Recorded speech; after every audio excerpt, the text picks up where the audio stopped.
So we have 20 minutes or so for questions, and I'm happy to take any questions.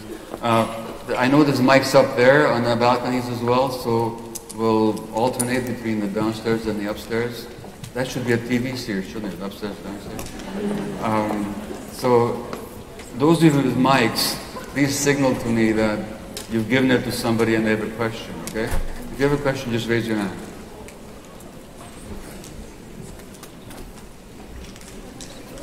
Hello. Yeah, sorry, just where are you? Up there? Up here. Okay. Up there? Yeah. Okay. Hello, Dr. Maté. So beyond coming to love yourself and understand yourself and find yourself, is there anything practically you can do in terms of diet or exercise to improve self-soothing? Self-soothing, you said? Yes. Well, let me phrase it differently. I don't talk about self-soothing very much, because self-soothing is really, I mean, I can self-soothe if I'm stressed, by watching a lot of television. That's self-soothing. But that's not very good for me. Or I can go on the internet compulsively. I can do that. That's self-soothing. Or I can engage in my shopping addiction. That's self-soothing as well. So I don't think that's what you mean. I'm sure that's not what you mean. The issue is not self-soothing, but self-regulation. It's the capacity to be with whatever is stressing you and upsetting you without that driving your behavior, without having to escape from it, without having actually to soothe yourself, because you actually developed the capacity to be with that discomfort. That's self-regulation. And self-regulation, again, is a developmental attribute that ought to happen and does happen when the environment is supportive of it, and doesn't happen when it isn't. So the question you're asking now, how as an adult do we develop self-regulation? Not so that we never feel discomfort, because we're going to. That's life. Not because we never feel grief, because we're going to. That's life. Not because we never feel pain, we're going to, because that's life. But when the grief and the pain arise, and the fear arises, how can we regulate ourselves so that we don't escape in ways that are going to cause us further harm? Now, first of all, that's a social question. Eric Fromm, a great social psychologist, pointed out that health is not an individual issue. It's a question to the degree which a society can support people's individual healthy development. But on the individual level, well, therapies of all kinds, good psychotherapy will help develop self-regulation. Particular techniques, social activities, meaningful social activities will. Chanting and dancing will. These are ancient human practices, very beneficial, and a lot of I'm sure when Darren does his rap, a lot of it really is a kind of tribal chanting together. Is there anything beyond EMDR, which is a form of bypassing the conscious brain and getting into the unconscious mode, is a form of therapy. Some people, Darren mentioned this tapping business, which is called EFT, Emotional Freedom Technique. Mindfulness practices that, see, the Buddha was a traumatized child. I don't know if you know his life story, but his mother died when he was a week old.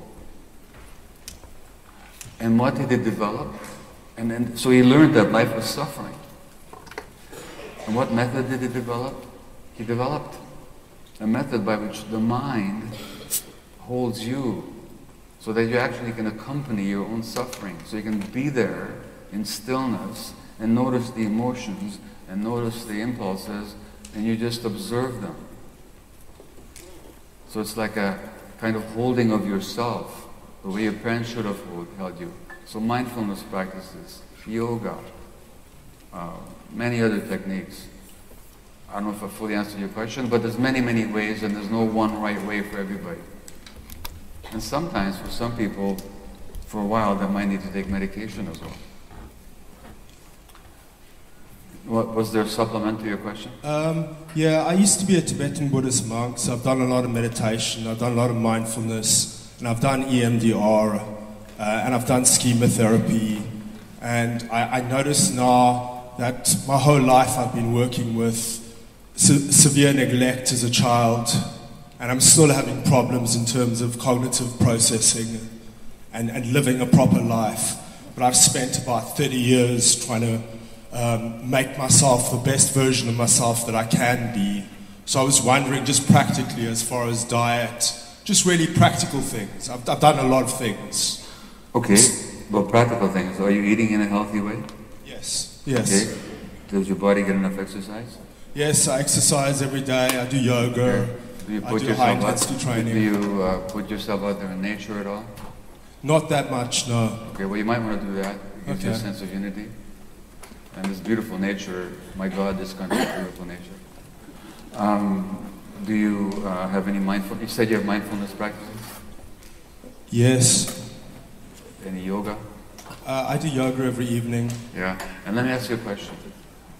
However old you are now, if you compare yourself to 10 years ago, how are you doing?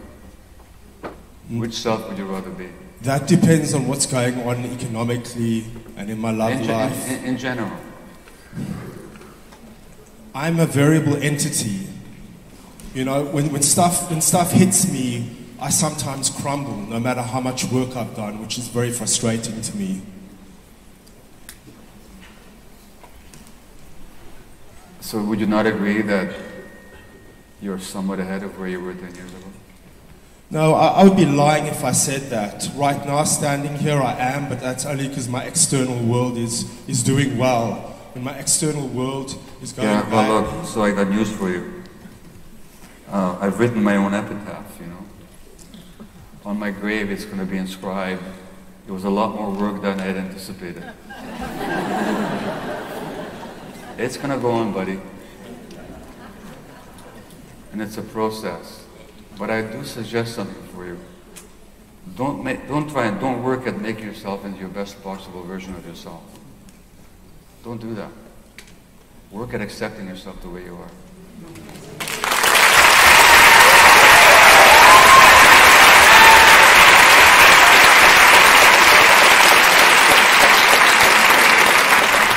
And make friends with those parts of you that you don't like. Find out why they came along, what role they played in your life, how they supported you when you were younger, and then get them to relax, because they don't need to be so active anymore. Okay? Other questions or comments? Hello? Yes? I just need to... My question is... Just do something, jump up and down, I just want to see you. Do you want me to stand up?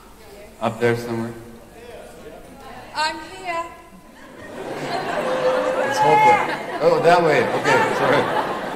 Okay, yeah. Would you mind standing up? I am. Oh, you're standing. Okay.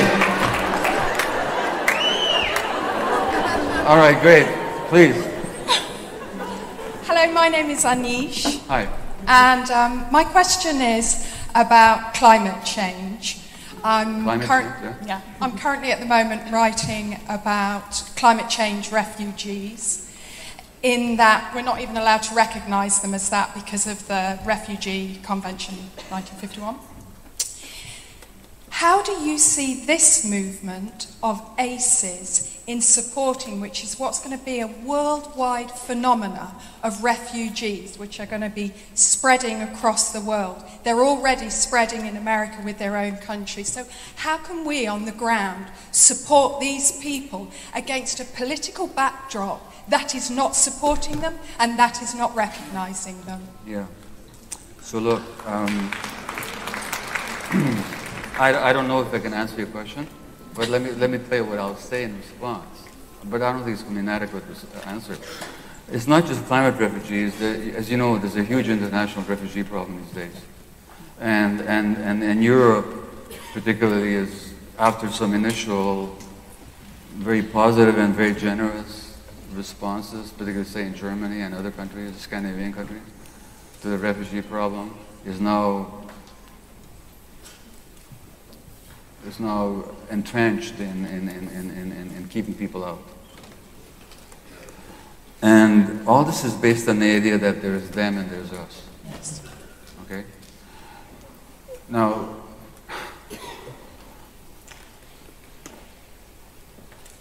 where are these countries that these people are coming from? They're countries. Look, I was in your beautiful museums at the Kelvin Grove Museum. Is that what it's called? And there's a plaque there. There was a plaque in that museum. I was there. My wife and I spent almost the whole day there. We could spend another 3 days. There was a plaque there honoring some Scottish people who died on the banks of the Indus River in India in 1840-something. Now, Suzanne this morning talked about the harsh way in which Dundee, her city, was industrialized in the 19th century. What were 600 Scottish soldiers and their wives and their officers doing on the banks of the Indus River in India? What were they doing there? They were there dying for the sake of the British Empire and the British power and the wealth of the British India Company or whatever it was called. And who are these refugees that are coming to us now from Latin America?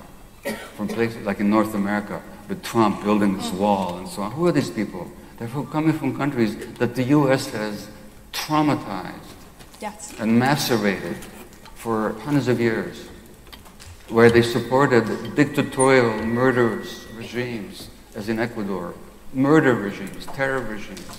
In Guatemala, the same thing. In Colombia. Did you know that in the 1990s, there were 100,000 Guatemalan peasants massacred by the Guatemalan army? Did you know that? You didn't know it because your press doesn't talk to you about it. Look it up. So who are these refugees? Whether from Africa or Latin America or Asia, when they're coming from the Middle East now. Who created the problems in the Middle East? The empires of the French and the British and now the Americans. Not to mention the horrors that have been visited upon the Palestinians over the last several decades, you know. And then we talk about the refugee problem as if it had nothing to do with us. Exactly. So what I'm saying to you, the same thing with the climate change. As long as there's a system and an ideology that says that there's them and there's us, there's no solution to the problem. And in terms of somebody like yourself and anybody else who wants to do something about it, all I can say to you is keep doing what you're doing in the face of all that works against you, and don't take it personally and don't take it all on as a job that you're going to have to finish, because you're not going to finish it. No. But without your contribution, it's going to be so much worse. That's the best I can tell you. Thank you.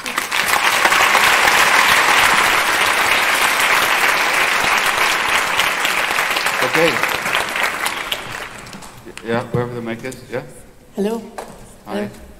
I was wondering if you could give some advice on how to get to forgiveness. Like that man up there, I've been working on myself for years, and I'm now working on just accepting what is and what isn't. But I understand that my residual anger from the past has caused me physical and mental disease, and I'd like to get to forgiveness, but I'm finding it difficult. What would you advise to do to get there? Okay, so you're angry at certain people in your life? In the past, yeah. Yeah, sorry? In the past, from the past, that's caused the issues through my life that I've now kind of let go of. Yeah. But there's still the anger there. So are there certain people in your life that you like to forgive? Yes. Okay. Well, so there are certain, it depends how you want to go about it. There are certain spiritual forgiveness practices. For example, in the Tibetan tradition, Tibetan Buddhist tradition. You could explore them and just practice them and see what happens after a month or two of forgiveness practices. I've never gone that route personally, and I'll tell you why not. Because I don't believe in working at forgiving anything. I think what actually, forgiveness happens. What if you healed? If you really worked on your self-healing, and you realize that there's nothing wrong with you. If there's nothing wrong with you, then nobody did you any harm. And if nobody did you any harm, there's nothing to forgive. So ultimately, the way to real forgiveness, I think, is through self-healing. Where forgiveness, see, as long as I say I forgive you, it means I haven't forgiven you at all. So the way to forgiveness, now, you can also actually look at those people's lives, and you realize that whatever they did, they were totally unconscious when they did it. They didn't because they were bad people, because they were mean people, because they meant to hurt you. I mentioned to you that I was going to bring up a very tragic example from North America. If I look at in Canada, I'm speaking of Canada right now, the native population makes up 4% or 5% of the Canadian population. They make up 25% of the jail population. The same thing is true in Australia, of course. And in the downtown east side, they made up 30% of my clients in the downtown east side. And if you go to native communities in Canada right now, it's really horrendous. The amount of sexual abuse that happens, the lateral violence, the addictions, the mental illness, and so on. It's terrible. And this is in a society that prior to the Caucasians knew exactly how to parent their kids. They didn't even hit their kids. And why are they doing that? It's because the colonial system traumatized them so much. Because for 100 years, their children were abducted from the parents and forcibly sent to these residential schools where they were sexually and physically abused in the name of all manner of Christian denominations. And so those parents lost their traditional capacity to parent, and now they're doing it to their kids. Well, who are we going to blame here? So if you actually get that if you really get that all this suffering that we pass on and impose on others is really unconscious. Look at the British upper class. Who's the great spy novelist? Not only Ian Fleming, but John le Carré. I read an interview with him where he said that you could be standing next to a member of the British upper class and they could be having a nervous breakdown and you wouldn't know it. And of course, if you look at the schooling these people received, the so-called public schools, where they were really abused and sodomized and hurt in all kinds of ways, and taught to keep a stiff upper lip, that was necessary for the maintenance of the empire. That's how these people go out there without any feeling whatsoever and massacre the natives of any country they went to if they had to. That's why they could do that. Not because they were inherently bad people, by the way. So if you understand that evil doesn't exist as an absolute entity, but it's an emanation of the traumatized human unconscious, maybe you can think of it that way. That would help you forgive the people in your life. They didn't mean to hurt you. That wasn't their intention. Having said that, the real forgiveness, as I said earlier, is in the self-healing. Okay? Thank you. Thank you.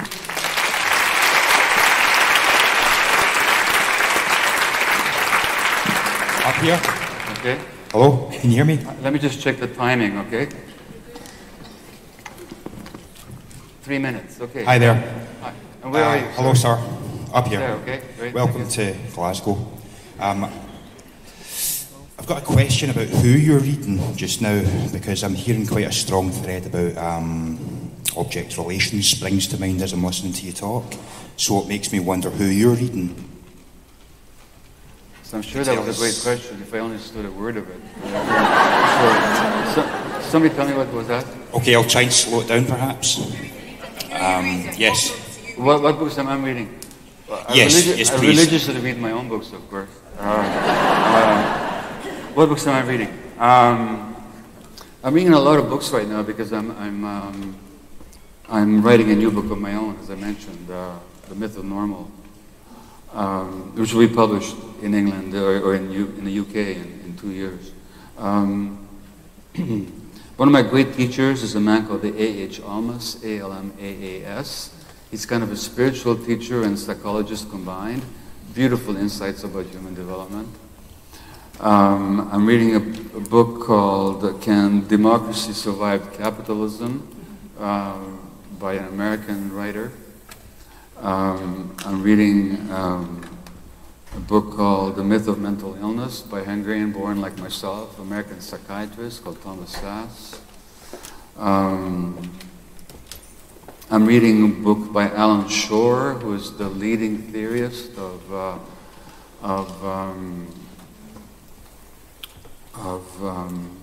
what happens to the human brain in development as a result of disturbed attachment relationships, particularly what happens to self-regulation. His most recent book is called, I think, The Development of the Human Unconscious, something like that. I'm reading that. I recommend the books of Dr. Dan Siegel, S-I-E-G-E-L, on human development, on mindfulness, on the brain and on the mind.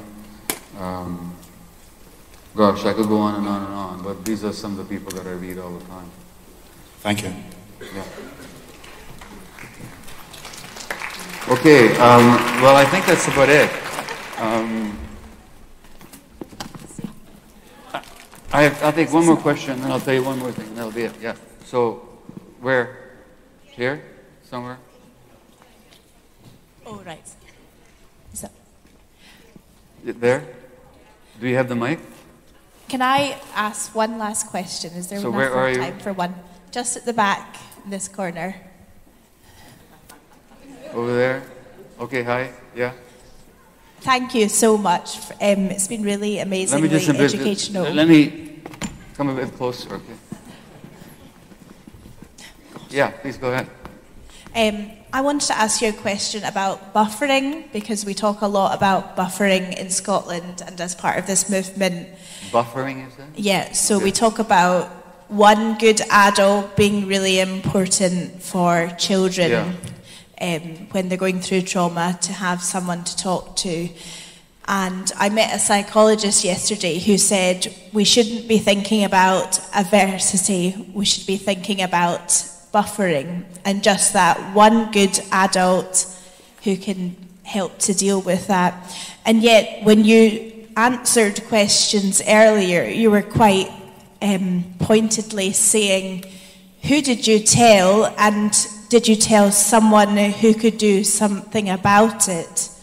And so my question is, what is the science? Is it saying that all we need to do is tell someone about the trauma we're going through as children, or does that person need to have the power to do something about it? Because we're setting up the situation for all sorts of people, including myself, who has a professional role but is also a parent and involved in parent groups. You know, if there was a child protection issue that was coming up, I'm just really interested to understand, what is the science? Is buffering enough, or do we need to be thinking about action and how to set up policies better for action?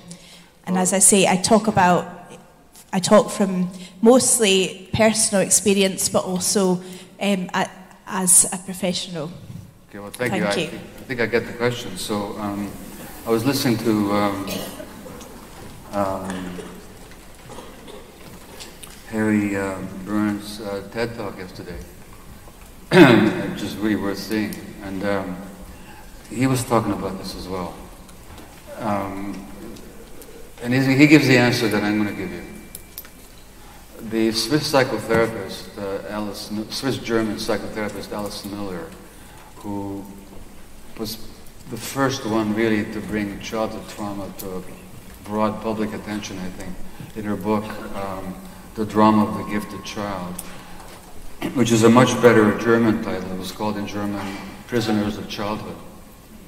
It's about how basically what happens to us in childhood keeps us prisoners and into adulthood until we liberate ourselves. But in one of her books, she asked the very same question that you just asked, which is basically, what is it that happens when two children have similar experiences and one of them is okay, the other one does not? And she said that what makes the difference is what she calls the presence of an empathetic witness. An empathetic witness is not necessarily somebody who can change a child's situation, but somebody who can listen to the child and validate the child's feelings. The child gets traumatized not when bad things happen to them, but when they're left alone with their feelings and are made to feel that it's their fault. So even if you can be present as an empathetic witness, that can make an enormous difference into that individual's trajectory over the long term. As somebody validated me, somebody listened to me, somebody thought it was worthwhile, somebody said I wasn't crazy, somebody said that my story was important enough to be listened to. That makes a huge difference. Now, in terms of intervention, that's a whole other kettle of fish, if I might say. Sometimes, of course, you have to intervene. If a child is in physical danger or being sexually abused, I mean, you just have to intervene. But I'm telling you something. In terms of intervention and the care system, and I'm speaking from my experience in Canada and North America, and I'm pretty sure it's the same here as well, it's how we intervene that makes the difference. When we see a child in trouble who's really being hurt at home or in an environment where they exist, and we're impelled or perhaps even compelled by law to intervene, that's fine. But number one, who are we being when we intervene, and how do we intervene? What if we intervene? Let's say a child is being abused by a parent. Let's say that. And let's say we have to separate that parent from that child for a while, just for the child's physical protection. Are we doing it with empathy and compassion for the parent? Or are we doing it punitively? Are we doing it judgmentally? Or doing it with the understanding that this parent is only doing what was done to them? Are we doing it with the understanding that the child still is attached to that parent and wants to be? And therefore, are we going to say to the parent, listen, right now, I can't leave this child with you. It's not safe for him. But I know that you're not a bad person. And I know that you're actually doing your best. And I want to help you reunite with your child as soon as that's at all feasible. And in the meantime, I want you to see your child, maybe under supervised conditions, as early as possible. And above all, I want to help you become the parent that I'm sure you want to be. What if we intervene that way? Instead of these separations and arbitrary rules and harsh tones and punitive attitudes. So yes, sometimes we have to intervene, but it makes a difference who we are being when we intervene. And for that, we have to deal with our own rage, our own upset, and our own judgment,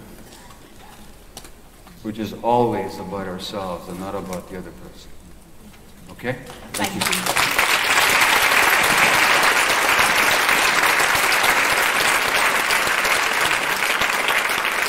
All right, well, I know I'll have a chance to come back and say a few final words, so now I think, is the panel going to come on right now? Or? So thank you. I'll see you in a little while. Thank you, Gabor.